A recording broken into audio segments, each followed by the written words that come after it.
Welcome to Sports Talk with R&J. I am Steve Risser along here with Justin and Afrio. And we got a busy show today. I mean, how about Team USA advancing to the semifinals? You know, we recap of the first half of the NBA season. We got some NFL news, but we got to start with what happened last night. And with what happened last night, that was a very, very rough game for Uconn. Just a poor performance overall. Just to be honest, a poor performance. And Dan Hurley said it perfectly. He said it perfectly after the game. Our defense was a joke, and it was a joke. We gave up 91 points to Creighton. And the last time they played them, they gave up 58 points, and they won by 27. This time, they give up 91 points, and they lose 91-80. So a very disappointing performance. Alex Caravan and Solo Balla combined 10 points. 2 points from Alex Caravan last night. It combined 10 points for those guys.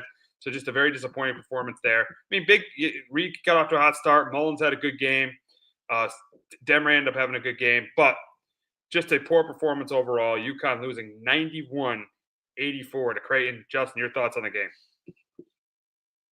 Absolutely pitiful last night. That was a joke. I guess they always have one sinker, usually a year under Hurley.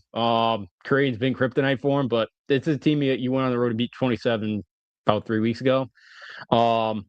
He met 91 points. It was the most points they've given up in a home conference game since 2003 to a mediocre Boston College team that year. Put up 95 on them, and they lost by 24.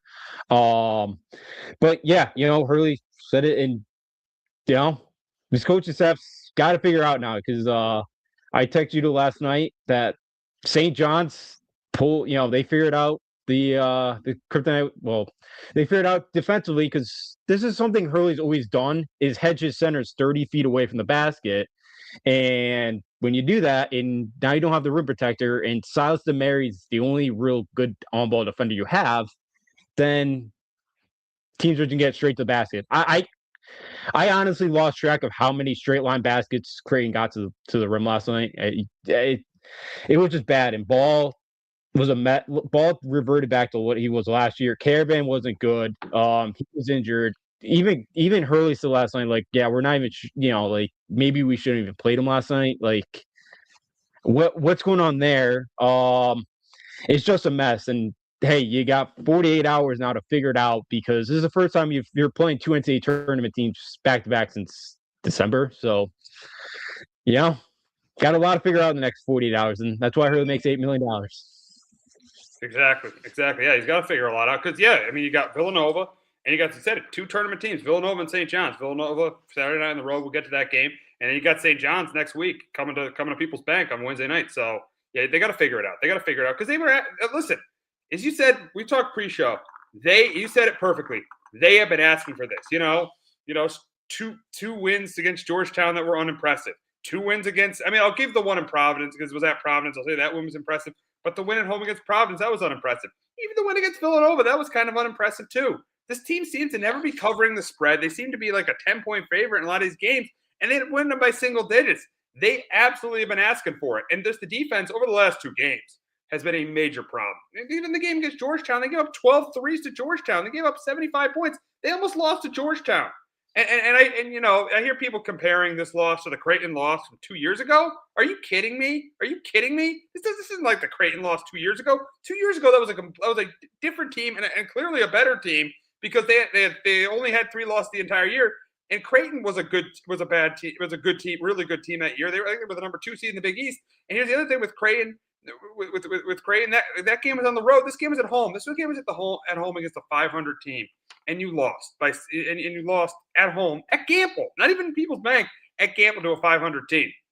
As you said, they've been asking for it because when was the last time this team has beaten one tournament team since the middle of December?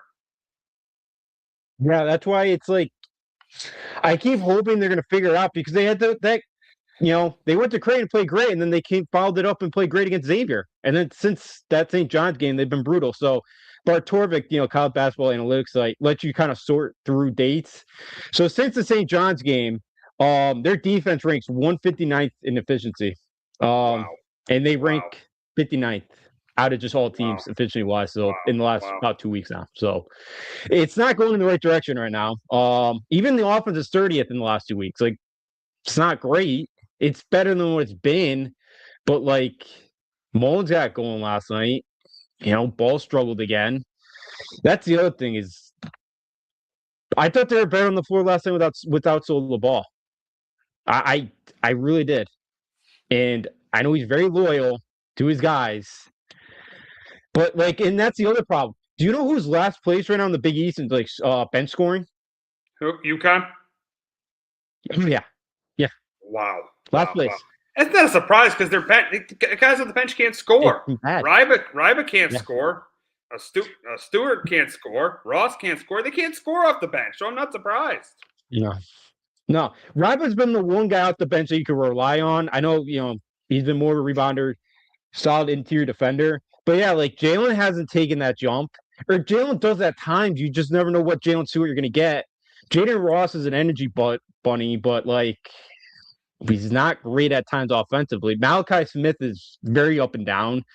I thought we were going to get something out of Furphy this year, but he's just not ready for the physicality. I think next year, he's going to have an impact. But this was supposed to be a deep team, and it's just not. It's not. And that's a Creighton team that has notoriously never has depth, and I think they got close to 30 points from their bench last night. 25. 30 points from their it's pathetic. 30 points from their bench. Much, but it's terrible though. Let's see if it was that. I don't care how. If it wasn't even that much, it was a lot. 22. From what I saw last night, it was a lot. So yeah, what are you gonna say? 22. 20. That's poor. That can't happen. Yeah. Let me tell you. I texted a couple of my friends last night. This should not be a number one seed, and this should not be a top 5 team. And it's obvious. It's obvious. Yeah, I think they lost the number 1 seed last night. Unless they run the table, I don't think they're getting it now. It's done. They shouldn't be. I think one of those Big 12 teams are going to take it. Yeah, this loss is it's going to be big in terms of them getting or not getting a number 1 seed. I mean, if they somehow run the table and win the Big East tournament, I still think they get it. But for the way things are going right now, I don't see them beating both Nova and St. John's. Now, there's a good chance I think they split with the two of them, but I don't see them beating them both. Yeah, I don't either. You're probably looking at 2, and look, I don't even know if they can get out of the first weekend right now. The way they're playing, there could be a 7 because they play down their competition too. That's a good point. That's a good point. If you get a 7 seed from one of these Power 4 conferences, you never know. You never know the way they're playing right now. Don't. And St. Louis too could be a dangerous team. That's I very high on St. Louis. I might have them penciled in the Final 4. I'm in that love with that team, but there's some good teams that you might have to get out of that. There's some solid 7-10s that you might have to beat, and I just don't know.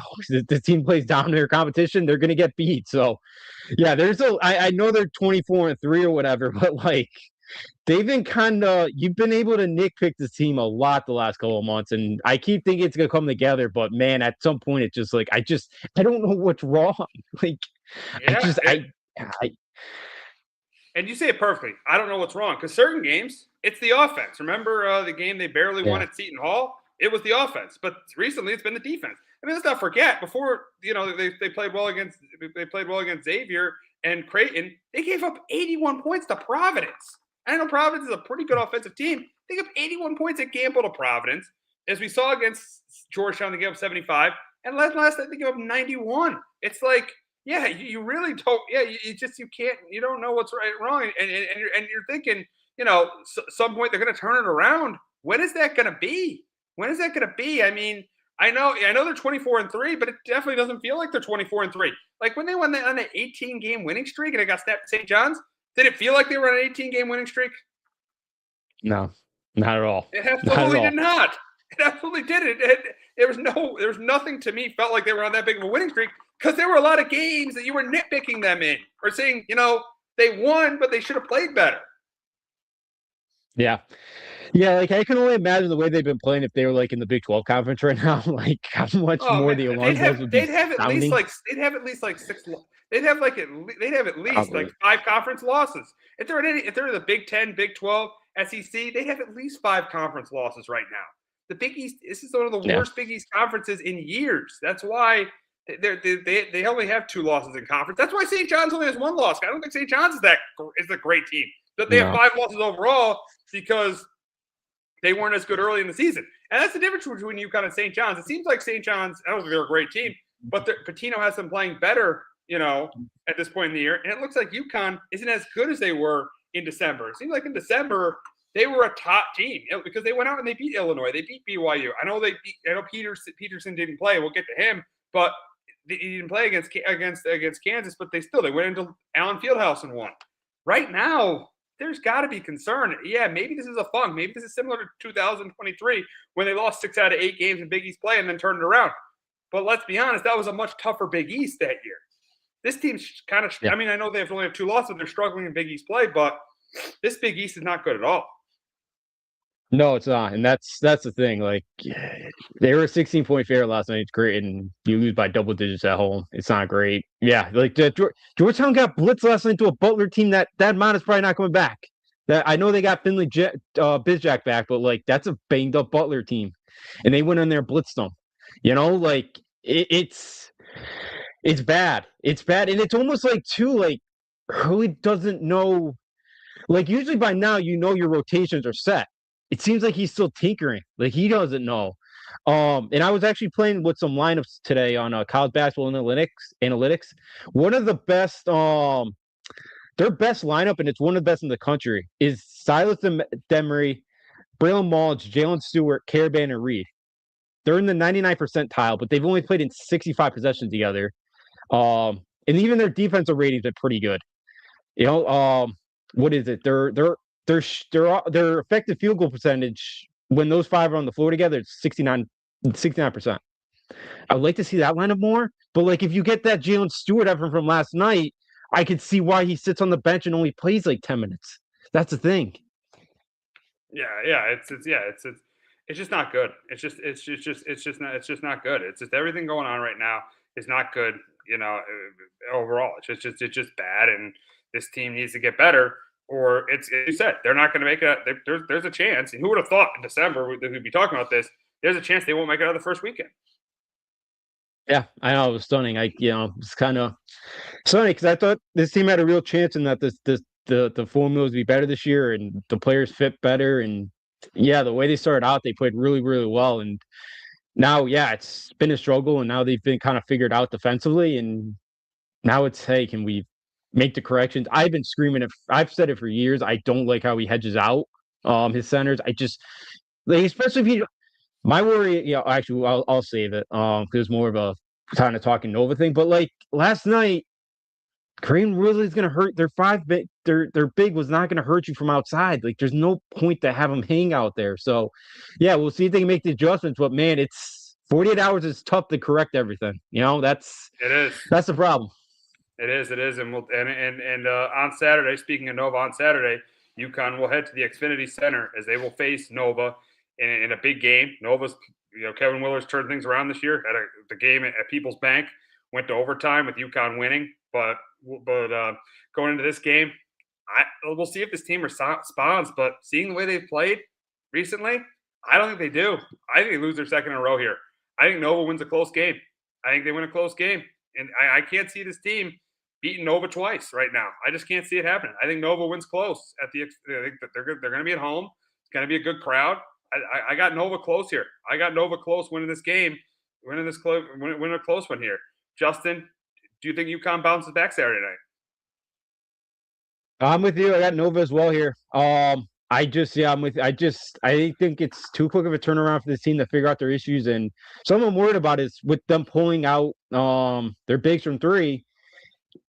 Duke Brennan is a guy that's only taken 3 threes in his career. Now, if they switch off and maybe they go small ball, and I'd probably go small at times and go with Matthew Hodge at the 5 because he's a great 3-point shooter, especially in the corners when that's what I would do. And if he does that and Nova's guard they're pretty quick. Nova's guard get to the basket. Tyler Perkins is like an old school Jay Wright player. Like, he's really good at backing you down, getting into the paint with his size. So he's a tough matchup.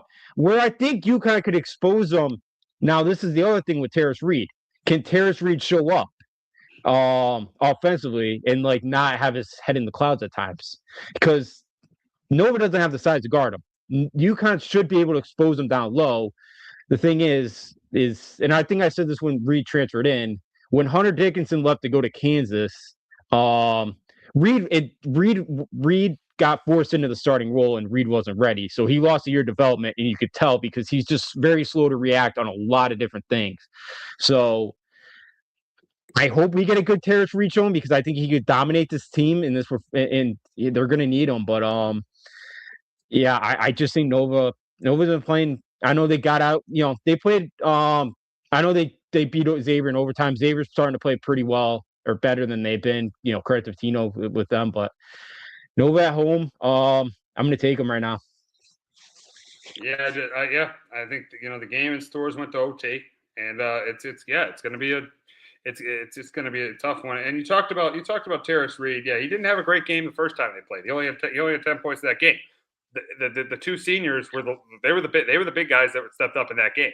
I know Demre hit that big shot to send the game to overtime, but it was the two seniors that were huge in that game. Solo Ball and Alex Caravan, and they got to be big in this one because this is a big conference game on the road against a tournament team. This is clearly a tournament team, and not a great team, but they're a tournament team on the road.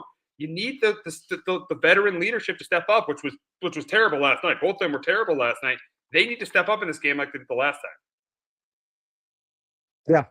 Yeah, they got to step up. I don't know how much healthier Caravan's going to be on Saturday. Like I don't know how effective he's going to be at this point. Ball's got to be better. Yes, he's got to play better defensively. Demery, I really like Silas, and this is another thing that's wrong with this team is they're too indecisive on offense as well at times. And that's Demery.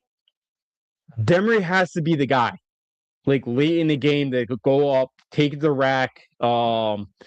He's got to be more assertive. I feel like offensively, they do need that out of him. So, yeah, it's they need him to step up. They need Ball. They need either Jalen Stewart or Jaden Ross to have at least 8 to 10 points. Like they don't need both of them to Saturday night. They just need one of them to play well. And you get a good couple minutes from Malachi. So yeah, the veteran leadership has to step up because it's gonna be a tough environment. I know it's helped you kind of a little bit. That's not at the Pavilion, and it is at Xfinity, but it's still gonna be a raucous crowd. They're playing better, so yeah, the Caravans of the world, the Balls of the world, they got to hit big shots. They, for the most part, those guys have found ways to win close games. Obviously, it didn't happen last night, and they're going to have to find another way to win another close one. That's kind of getting the 50-50 balls, which they did in that first game against Nova. Yeah, they got to do that. And yeah, you said it. Guys off the bench got to score. And you made a good point about like them not having that guy. And that's kind of the thing about this team is who is that guy you can rely on late in a game? What guy can you rely on? Can you rely on Demre? Can you rely on, can you rely on Ball? Can you rely on Caravan? Can you rely on Mullins? Can you rely on Reed? Which guy can you rely on late in the game? I don't know if they really have that guy they can rely on late in the game. That's why the 24-3 to me doesn't feel like a 24-3 because to me, this team doesn't have, you saw last night they are in Emeka Okafor. They don't have an Okafor. They don't have a Rip. They don't have a Kemba.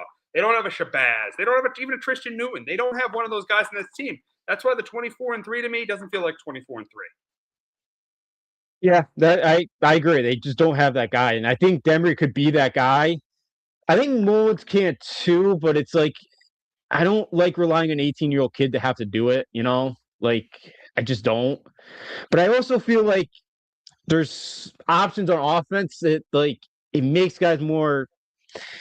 Indecisive, and they do need. Like I think Demery has to be that guy.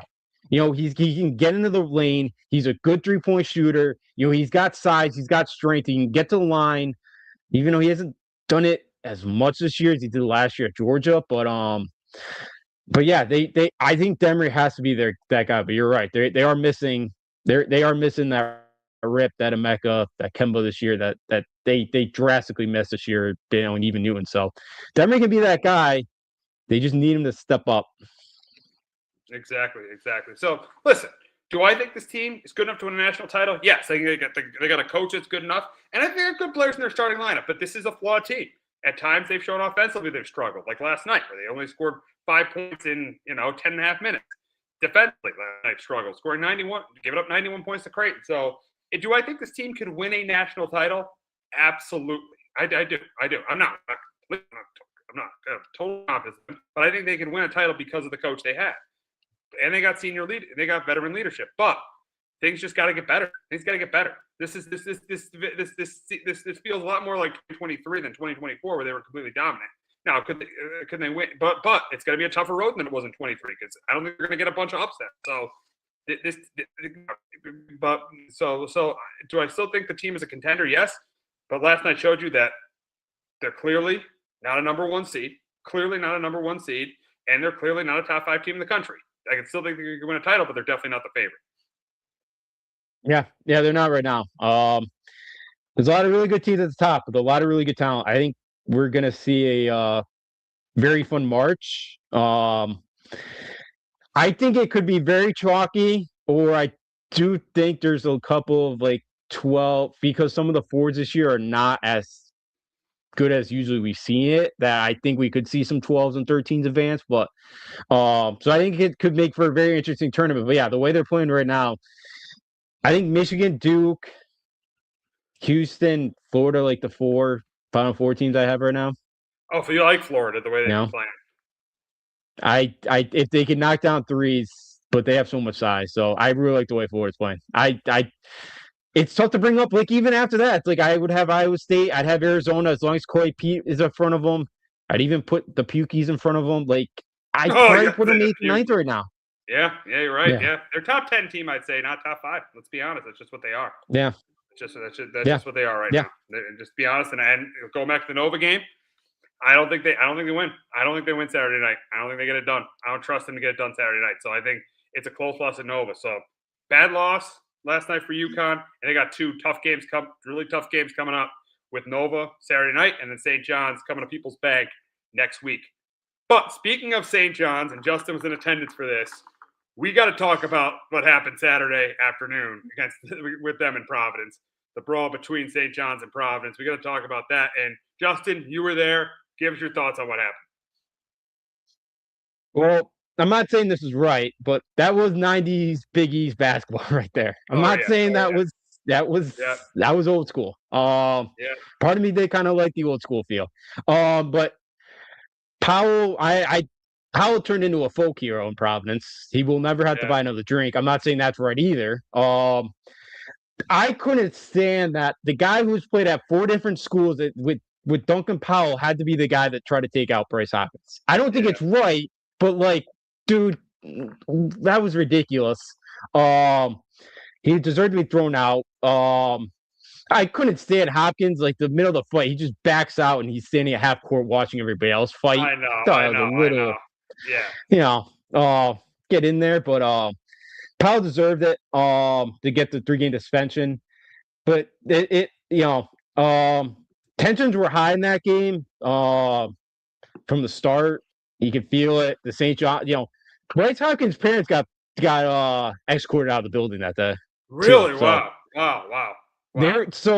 They see, because their bench is right next to the student section, of course. So they're just barking at the Providence students. Providence students, of course, they're barking at them. There was like 6 to 8 people got thrown out of the game. You mean fans? Because I know there were 7 players. Fans.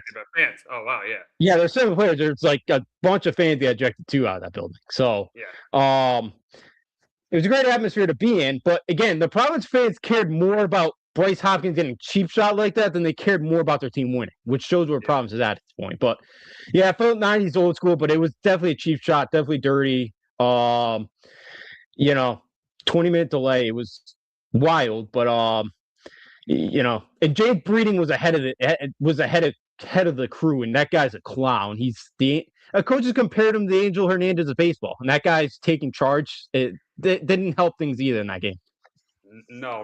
And you were at the Providence game. Were you at the game against Georgetown when Cooley came back? The first one, yes. So where does this compare? Was the crowd more hostile at the dunk, or was the crowd less hostile? Was the crowd more hostile for this game at the dunk than they were for that game? No, I'd say the Georgetown game, because they still had whole Providence, the Georgetown game, and they knew going in they were going to win that game. It was like I got there 2 hours before the game, and there's FU Cooley chants going on like outside.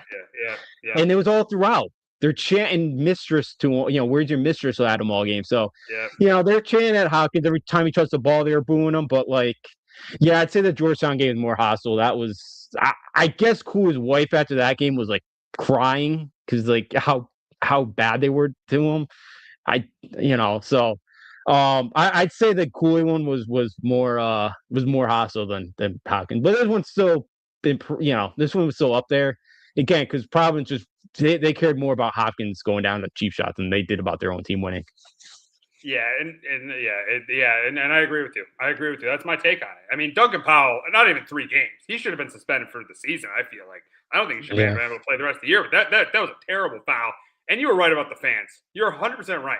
They cared more about Bryce Hopkins, Bryce Hopkins, and they cared about their team winning the game. And it shows you it's a sad state of where the university, where the program is right now, and that the fan base is cheering for another guy to fail more than their own team to succeed. It's a sad state. Providence basketball is in a sad state. It's in a sad and embarrassing state. It's embarrassing.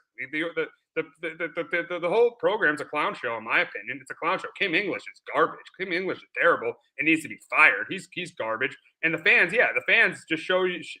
Yeah, they're passionate. They're crazy. But again, it's now becoming more about the other team than it is about supporting their team. It's more about getting on the bashing Bryce Hopkins. It was more about, and you said it perfectly, it was more about bashing Bryce Hopkins than it was cheering for their own team, and that's what was so embarrassing of the Providence fans on Saturday afternoon. And again, you said it, and also you said too that the guy who did it was not even a guy who played with Bryce Hopkins, which was crazy.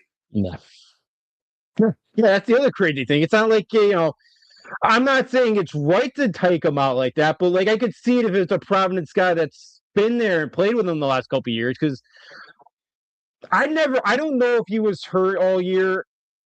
I have no idea. I guess he got about $2 to $3 million last year, and I would get it if I'm a booster and he kind of just took the money and just sat out all year after he said, yeah, I'm going to come back. I'm going to be healthy. I could see it from a booster standpoint. I could see it from a teammate standpoint. Like, yeah, you kind of just quit on us last year. I could see it. Now, maybe he was injured. I have no idea. Providence fans will tell you he was fine.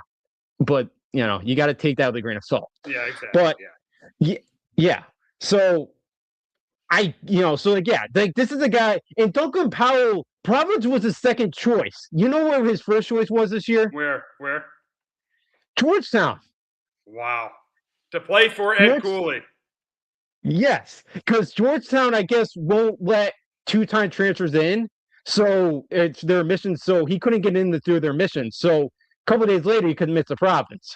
So Providence was runner-up, too, in this. So Duncan Powell, not a great look. And, yeah, he probably should have been suspended for the whole year. That was bad. And yeah, Kim English. This is the other thing with Providence right now. You really trust that AD to make a hire? Because I don't.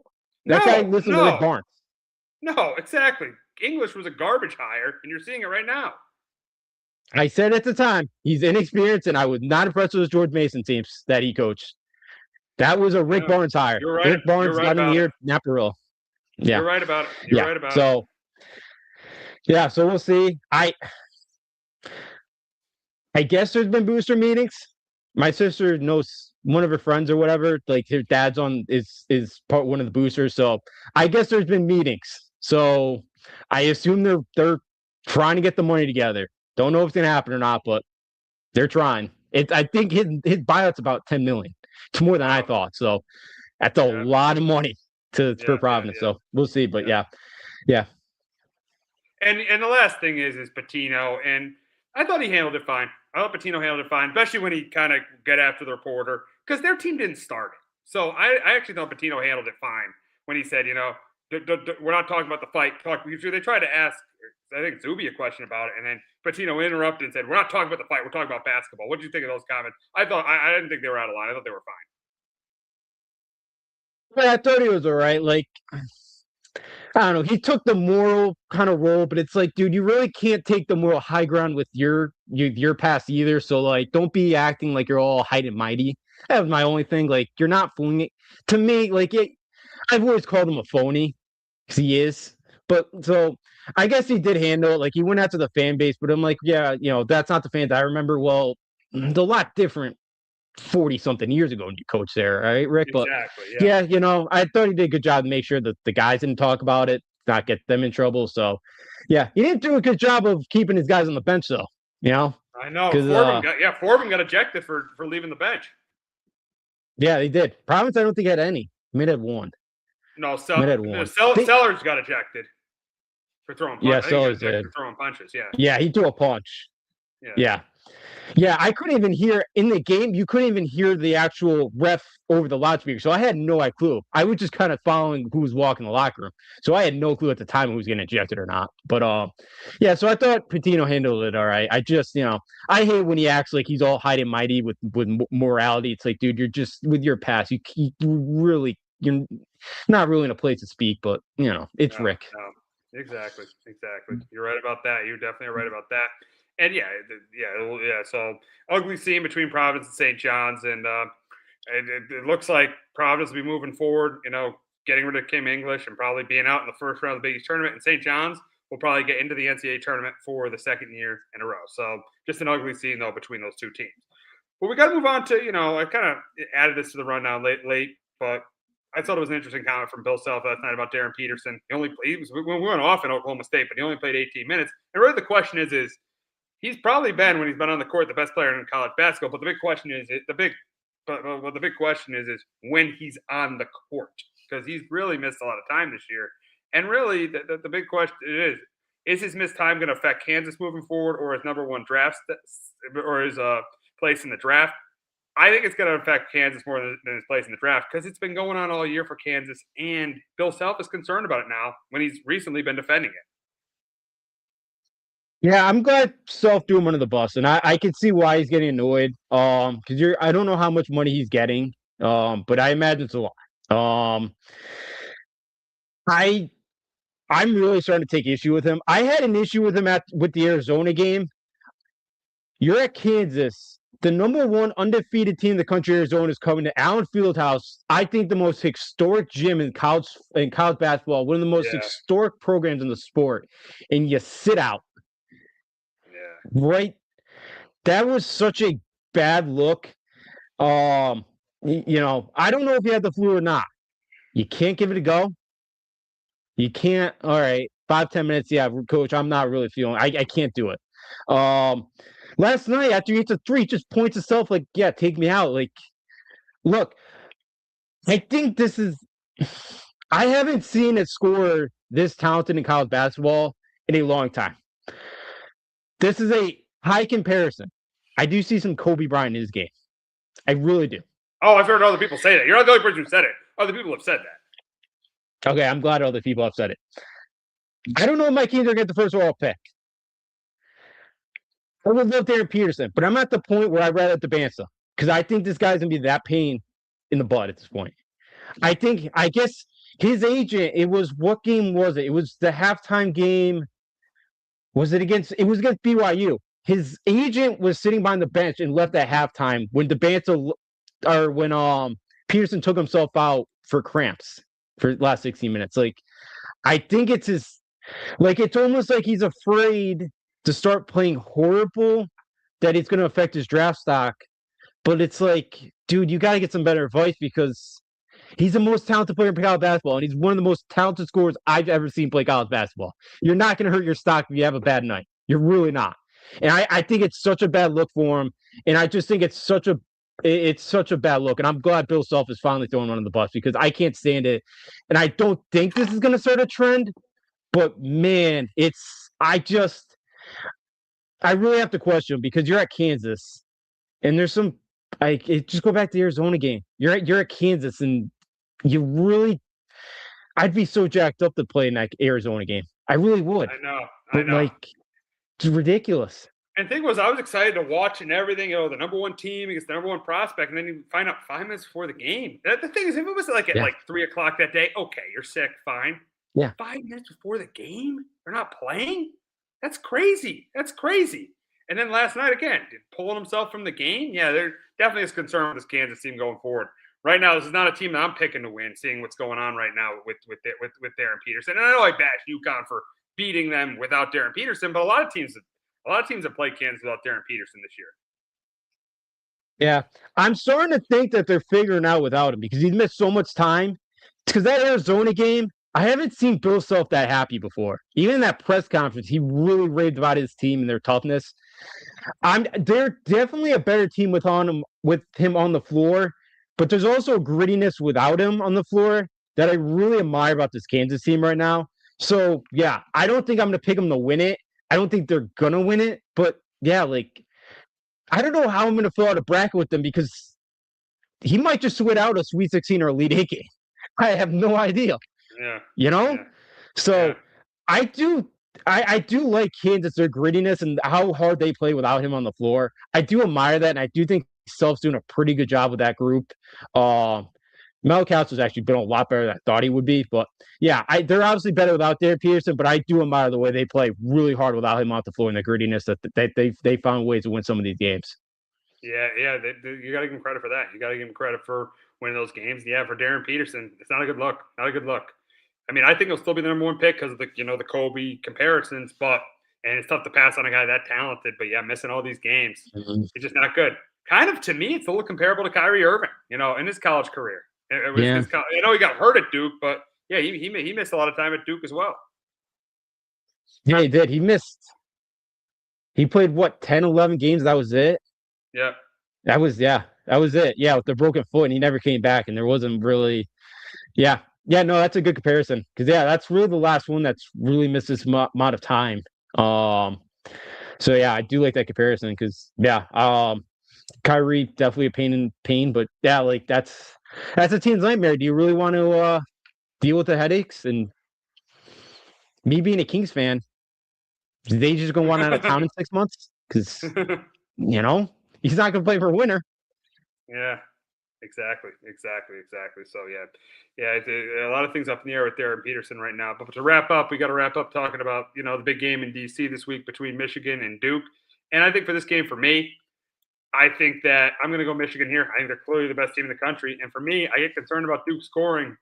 Outside of Evans and Boozer, I get concerned about Duke's consistency scoring the ball. So I know they scored over 100 last night, but that's the Syracuse needs to fire Adrian Autry.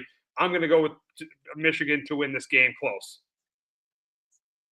Yeah, I like Michigan too. They absolutely bullied a Purdue team that is soft and it's always been soft, and I've said that for years. But Matt Painter is the best coach of college basketball. Man, whatever. I can't stand it. Michigan's starting to assert themselves again of like just separating themselves from the rest of the country right now. They're blowing out all these Big Ten teams because they just have so much more athleticism than all these Big Ten teams. It's impressive to watch. Um, yeah, I do worry about Duke in this one because Michigan doesn't have a great option to put on Cam Boozer, but I think they have a lot of good ones. Like I'd love to see even like Andy Marr kind of guard him a bit. They got Yaxelberg, Brady Gale. I think you can maybe throw on him too. So I'm interested to see. And Michigan forces you to take a lot of mid-range jumpers because Andy Marr I he's very similar to Donovan Klinger because if he doesn't block your shot down low, he's at least going to redirect it. He's going to at least make you think about it. He's been so good down low. They got a ton of size. Um, I think, as long as Michigan's not turning the ball over with Elliot Cadeau, who could be a little bit out of control, I think Michigan's the best team in the country. I think they do. I do think they do give Duke some problems here. And Isaiah Evans, yeah, he's their second kind of consistent scorer, but man, he's not a great defender, and I think Michigan could expose him a bit. And if Evans can't hit shots either, he's such a minus on the floor. So I do like Michigan in this one. I do think they win it close.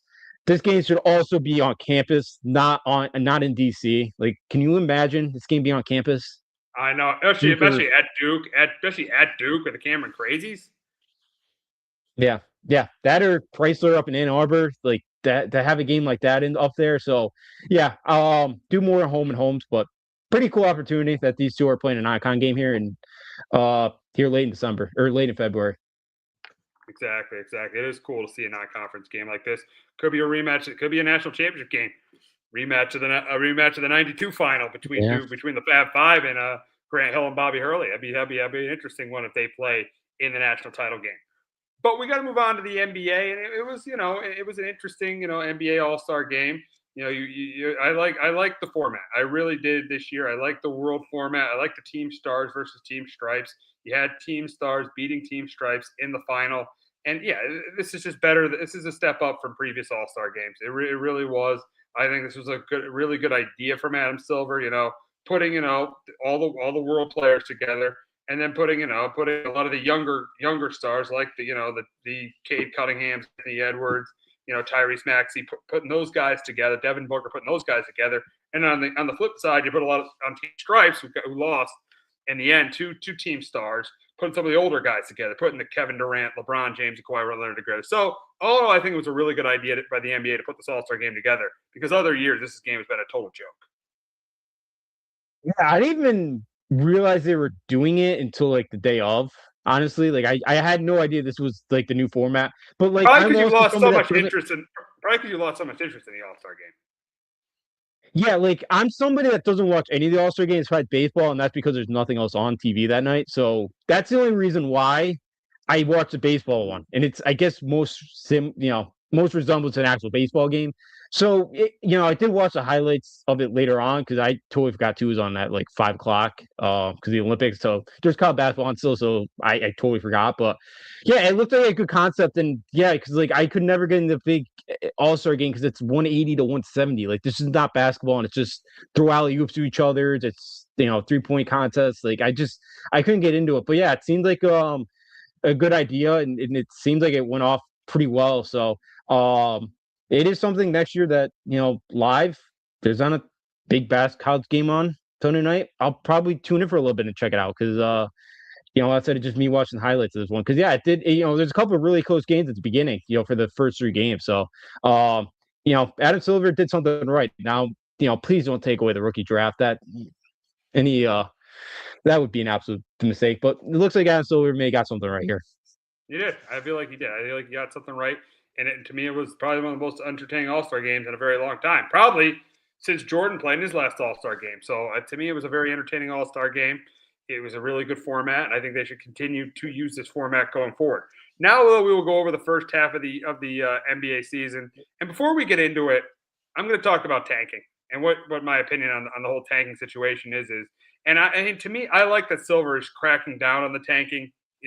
Finding the Jazz, finding the Pacers, seeing that your Kings team is tanking. Justin, what's your thoughts on the tank in the NBA? You think they need to change the rules? I think they need to do more.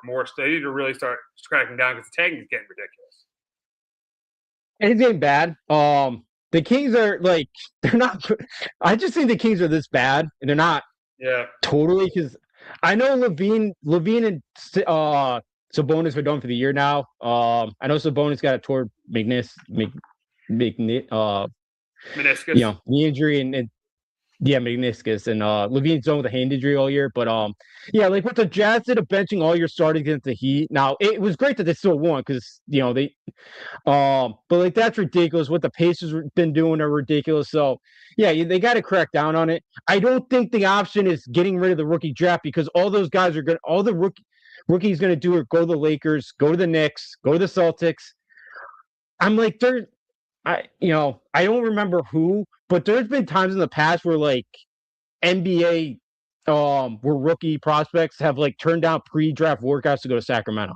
I bet that's happened at other places as well, but like, who's going to want to go to Sacramento? Who's going to want to go to Washington? Who's going to want to go play in Charlotte? So like, yeah, you got to figure it out, but it's not getting rid of the draft, which I guess is a suggestion that Adam Silver has. So yeah, you got to get rid of it, but it's also like, I don't know what you can do outside of finding because you can't force guys to play. You can't do that. Yeah, because Silver's does not want to get the players angry. That's he's very player really wants to be on the player side. Oh, he absolutely does. He absolutely wants to be on the player side. And yeah, that's been the problem with him as the commissioner. He's been too much about the players. And we've seen, I know it's happened when Stern was there, but the LeBron era, players are trying to run the league, dictate terms. And yeah, in the Apron era, it's been a little bit more about the organization, but still, the players run the league, still run the league. And yeah, it's going to be hard to see cracking down happening because Silver's just so pro player. He's so pro player where it's hard to see him really cracking down on anything. But let's get into the first half of the season. And first, we'll start with our most disappointing teams and most surprising teams. And I'll start. And for me, my most surprising is the Celtics. The Celtics, the way they're number 2 seed in the East, losing Jason Tatum. They've gotten contributions out of Peyton Pritchard, Derek White, Jaylen Brown has had a phenomenal year. I mean, you could argue he's close to a top 10 player the way he's been playing this year. I know some of his playoff performances about Jaylen Brown or without Jason Tatum are forgettable, but he's played really well. So the Celtics are my most a surprising team. And my most disappointing team is the Bucks. You got a player like Giannis, and you're not even in the play-in in the Eastern Conference. I know it's between them and the Clippers, but I'm going to go with the Bucks just because you got Giannis and you're not even in the play-in. Yeah, you didn't expect the Bucks to be even a top 4 or 5 team in the East. You expect them to at least be in the play-in. They're not even in the play-in. So to me, it's the Celtics, and the Celtics is my most surprising. Bucks is my most disappointing. For me, my most surprising has been the Pistons because I didn't think they had the best record in the league to this point. It was close between them and the Celtics, but the way the Pistons been playing, I know their offense can still be a little bit hit or miss. They're not a great 3-point shooting team. But Cade Cunningham's taken like another leap. I feel like he's played really, really well this year. Isaiah Stewart's decent player. Duncan Robinson, Thompson, Tobias Harrison or Harris. They can all get like 10 to 15 points. And how about Jalen Duren? How about Duren? He's the reason I think the team has taken the next step because he's elevated to an all-star this year. Yeah, he's another one too. He's been really, really good. Another really good interior defender. So I'm surprised that the Pistons have the best record of the league to this point. I think they're gonna be good. I think I had them like a 4th, 5th seed. So I am surprised that they're sitting here as a 1 seed at this moment. And yeah, my most disappointing team I'm with you is the Bucks. Yeah, I know Giannis has been in and out of the lineup with this group this year. I get it, but you still have somebody that talented, a guy who still has played in 30 games this year, so just a little bit under half of the games, or a little bit more than half the games this year. Yeah, it's a little bit disappointing. I know AJ Green's been shot. I know he got out to a really hot start. I know Miles Turner's. I know he's been. Right now I know he's banged up, but it's disappointing. I've never been a that guy. It's a team that plays. They're bad defense. They're not great defensively at times, and offensively too. They're not great. So yeah, I'm with you with the Bucks. Yeah, I think everybody's. The Bucks is pretty much the obvious pick there. I mean, the Clippers are close, but I think the Bucks is pretty much the pick there. And then you mentioned the Pistons. They're 2-0 against the Knicks. They play the Knicks tonight at the Garden too, so that should be interesting. Maybe 3-0 against the Knicks if they beat them, and this would be their last time that they play. We'll see what happens there. Now we'll move on to our 2 teams, our kind of 2 sleeper teams that can make a run in each conference. And in the Western Conference, I'm going to go with Minnesota. I know they've been in the conference finals the last 2 years, but all you're hearing about in the West is OKC, San Antonio, even the Lakers, the Nuggets. You're not really hearing as much about Minnesota. Let's not forget, Minnesota has arguably a top 5, maybe the best American player in the game right now in Anthony Edwards. And they've been in the conference finals the last 2 years. So, hey, listen, I'm not the biggest Chris Finch fan. I don't think Chris Finch and Anthony Edwards have the greatest relationship. But still, I would say Minnesota is my sleeper team in the West. And then in the East, it was hard. This was a tough one. This is a brutal one. Because if you look at the top 4, it's pretty obvious. Cavs, Celtics, Knicks, and Pistons. But then you go down the line. You look at the Sixers. Do you really want to pick the Sixers? No. Even though that could be a pick. The Magic, they're too banged up with Wagner out. You look at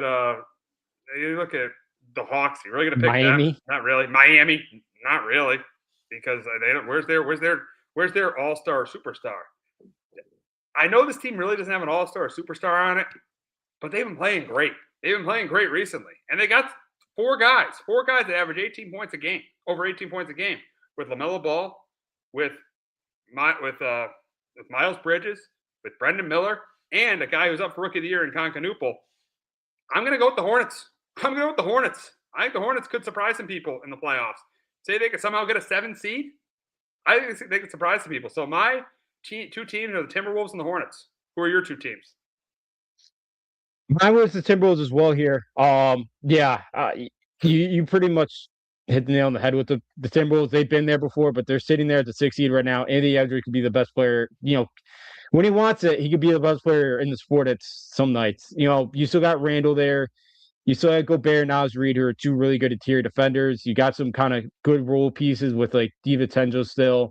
So the Timberwolves are a really good, good team, and they could definitely go on another run. And they've been in Western Conference Finals.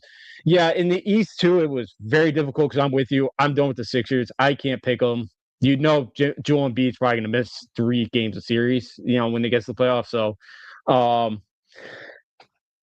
are they? I want the Raptors. I almost went with Raptors, Charlotte because they are fourth. The Raptors are fourth, but yeah, I just don't. I don't. My thing is, I think they're good. I think the Hornets just have more. I like the young talent on the Hornets more because the Raptors, they got an all-star in Barnes, but you got a bunch of like A minuses. You got a bunch of B pluses outside of that with Brendan Ingram, with RJ Barrett, with Emmanuel Quickly. You got to to me it's a bunch of B plus guys where I think the Hornets, the way they're playing right now, have more, and they're healthy, and since they've been healthy, they've been playing better. That's why I took the Hornets, but I could see the Raptors, seeing how hard it is to pick anyone in the East. yeah, that's the thing. And yeah, the Hornets been playing well. Weren't their like first 8-game winning streak the century, or something like that? They just like they've been yeah. So I almost want the Hornets. They're just a team I gotta see them do it first. So yeah, I went to Raptors. I know they're young. I know they tried to get to the bonus, but I don't think they could have. But they would have had to trade Porto. I think something with the contracts didn't work. So they were in the Sabonis sweepstakes. So maybe the summer they go get out and get them. But I like the young talent they have. Brandon Ingram's played really, really well. So I kind of like this Raptors team because there just wasn't many options. So I almost want the Hornets, but I did take Toronto because they don't have to get out of the playing round right now. I have to see Charlotte at least try to get a play round first. That's a good point. That's a good point there. So it was interesting to see what happens in the second half of the season with these teams. But before we wrap up, we'll give our NBA Finals pick. And before the year, my Finals pick was Knicks and Thunder. I'm still going to go Thunder over the Knicks in the Finals. I still am. I think the Knicks have the best starting 5 in the East still. Better than the Pistons, better than the Cavs, better than the Celtics. Even if Tatum comes back, I don't know how healthy he'll be, and we discussed that a couple weeks ago. So I'm still going to say Knicks Thunder over the Knicks in the Finals. What's your Finals pick? I got the San Antonio Spurs knocking off the Detroit Pistons in the NBA Finals. Oh, so you got a rematch of 05. That Finals is not going to get a lot of the ratings of that final. No, we'll make it better because he's a superstar. But the ratings might not be great for that final. But they've been playing. Both teams have been playing great basketball. It's a good pick. Yeah. I've been high on the Spurs all year. I like that Pistons team. They took their Knicks to 6 games last year, and I was really impressed with them. So, look, they might get it home court this time around. So I almost went to your Knicks as well, but I like the way the Spurs are playing. The young talent. Castle's been great. He had 40, 16 to 10 a couple weeks ago before the break. Like De'Aaron Fox has been playing well. You got Wemby, of course. So I really like that Spurs team. I'm not surprised to see this team take off. And I think I had them finishing second or third before the year in the West. So I'm not surprised what the Spurs are doing. I think they go all the way this year. Yeah, you've been right on the money with the Spurs all year, and I'm not surprised you're sticking with them to get to the final. And you're right.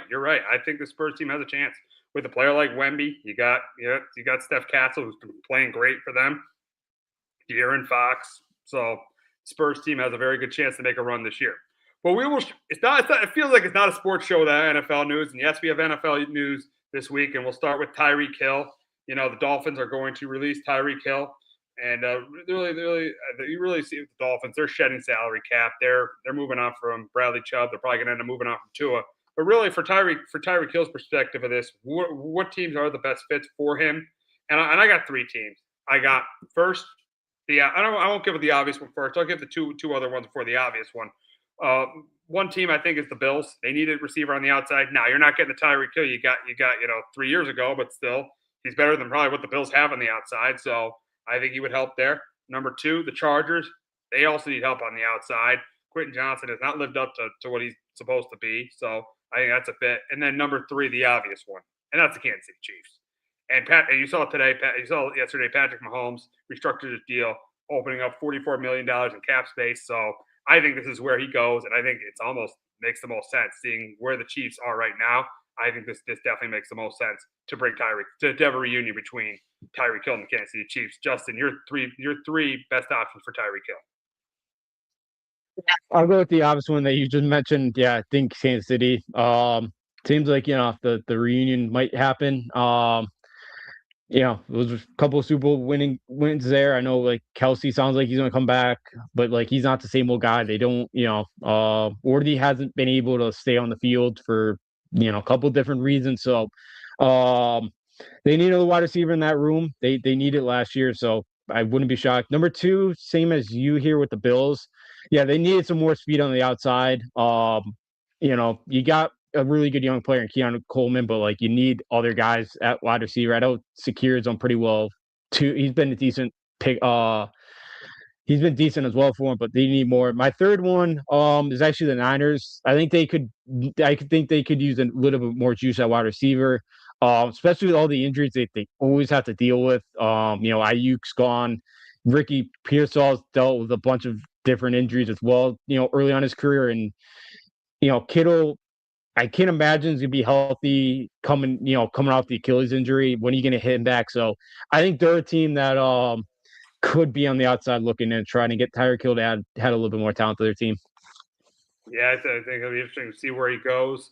League year begins in a couple weeks, so it'll be interesting to see where Tyreek Hill goes. And speaking of the league year, the franchise tag deadline is less than 2 weeks away, and it looks like the Seahawks are not going to franchise Kenneth Walker, not have $14.1 million on their books. They're going to let him become a free agent, but I wouldn't be surprised if the Seahawks do bring him back, seeing that Charbonnet's coming off an injury. And if they do bring him back, they could spread the money around, whereas cap hit wouldn't be as high as it was if they franchise him. I do still think he ends up re-signing with the Seahawks, even though they're going to let him be a free agent. Yeah, I think he does come back. I think they get him from maybe like 11, 12 million, somewhere right around there. They for an annual average. So I do think he comes back. I know it's always a tough decision with running backs, but I do think Seattle does find a way to keep him. If not, could see him maybe go get a Rico Dowell or like a Brees Hall, something like that. But I do think in the end they'll find a way to keep him around Seattle. Yeah, he's their own guy. They drafted him in the second round of 2022. Even though they're not tagging him, I wouldn't be surprised at all if he does come back there. But we're going to wrap the show talking about some Olympic hockey. And yesterday, Team USA beat Sweden in overtime thanks to an overtime goal by Quinn Hughes, winning that game for Team USA. And Justin, what were your thoughts on yesterday and the Olympic hockey tournament? Yeah, 3 of the 4 quarterfinal games yesterday were really good. I don't like the 3-on-3 for overtime. I think it should be 5-on-5 sudden death. I don't like it. It's a little bit. I think they do that. I get why they have a bunch of they have so many games on pretty much the same rink. They can't have the games go forever. I think that's why they do it that way. I agree. I do agree. I think that's why they do it. I'm not the biggest fan, but that third period looked like watching the New York Rangers in the playoff game. Because just sit in your own defensive zone for 15 minutes and get maybe 2 shots the entire period. I was impressed with the way Sweden played. I thought the U.S. was gonna win by a couple. I didn't think it was gonna be as kind of on your seat as you had to be in that game. But a good win for him. Halbach played pretty well because I don't love Halbach. He's never been great in the playoffs, but I thought he played pretty well. And Sweden's goalie played pretty well too. He really kept them in it. So, but yeah, I was impressed. And thought Canada was gonna go down there for a minute. It probably ended up being for the best because they had 6 men. Oh my God, why am I blanking on who they played yesterday? Czech had like 6 guys. Yeah, Czechia had 6 guys on the ice when they scored that game-winning or the go-ahead goal late in the third. So it probably ended up right that Canada found a way to win an overtime because you never would have heard the end of it. But even Canada, people thought this was like the best team ever assembled, and they got taken to overtime yesterday. Yeah. The thing with Olympic hockey, you really never know what's going to happen from one game to the next. Now, U.S. plays in the semifinals against Slovakia. And Justin, what do you think of this game? What do you think the U.S. could get to that gold medal game? I think it could be their first time in the gold medal game since 2002 when Herb Brooks coached the team. Yeah.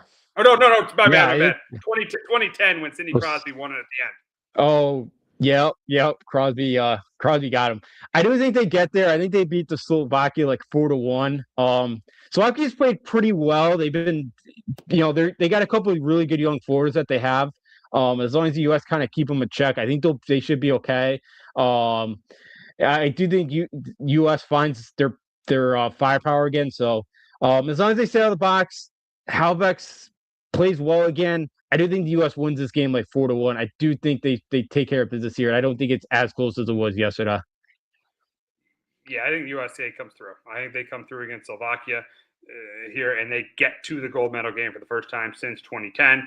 Now we got Canada and Finland, and even though Crosby is questionable, I still think Canada gets it done here. Justin, you think Canada gets the final?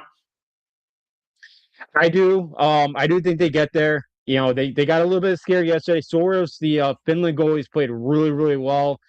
He's made a couple of big saves late. He's going to have to be a brick wall in net tomorrow for them to have a chance. So, especially Aho's played pretty well too.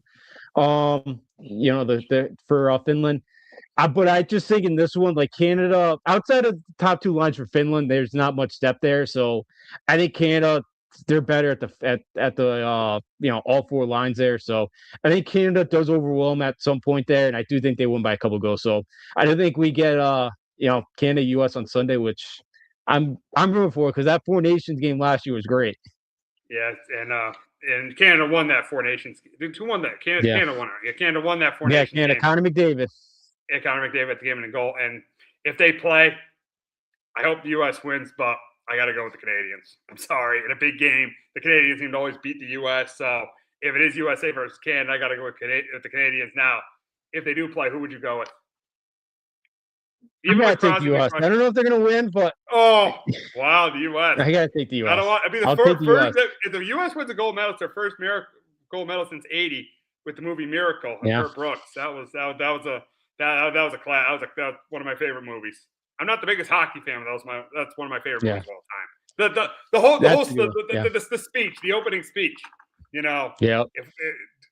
Tonight we skate with them. Tonight we play with them. Tonight we shut them down because we can't. Tonight we're the greatest hockey team in the world. That speech was just amazing. That speech was amazing.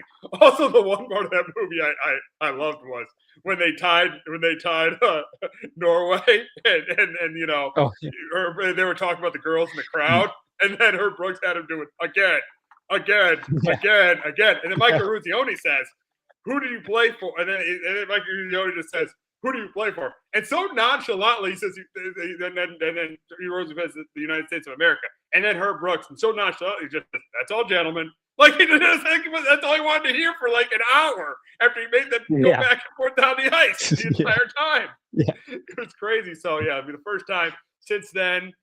And I think it'd be really fun Sunday morning if we get USA and Canada in that final game. But to wrap up, speaking of USA and Canada, they are playing for a gold medal in women's hockey, and right now Canada leads 1-0 over the U.S. But do you think the U.S. comes back and wins this? I think they do. I think they've just been so dominant in the tournament that they do. Yeah, I think they come back. The way they played against Canada the first time around, they've been so dominant. I think they'll figure out a way to win this. But a little surprised that they got out to the start that they have here, especially the way they looked so dominant a couple of weeks ago with Canada, and just the way they've taken apart everybody so far in this tournament. So, I expect the U.S. here to come back and get the goals here. But another one though, they won 4 of the last 7 in the women's side, I think, against the U.S. in gold medal games. I think it is. So, yeah, Canada's had their number, of course, in hockey. We gotta change that. Got to. They absolutely have to, and then hopefully, these next couple of days that happens. But that's gonna wrap it up this week on Sports Talk with R&J. For Justin and Alfredo, I'm Steve Risser. We will be back next week, not Wednesday or Thursday, Tuesday at noon, and right at high noon. We will be previewing the big matchup at People's Bank Arena between Uconn and St. John's and giving you any NFL and NBA news that comes our way. Have a great weekend, everyone.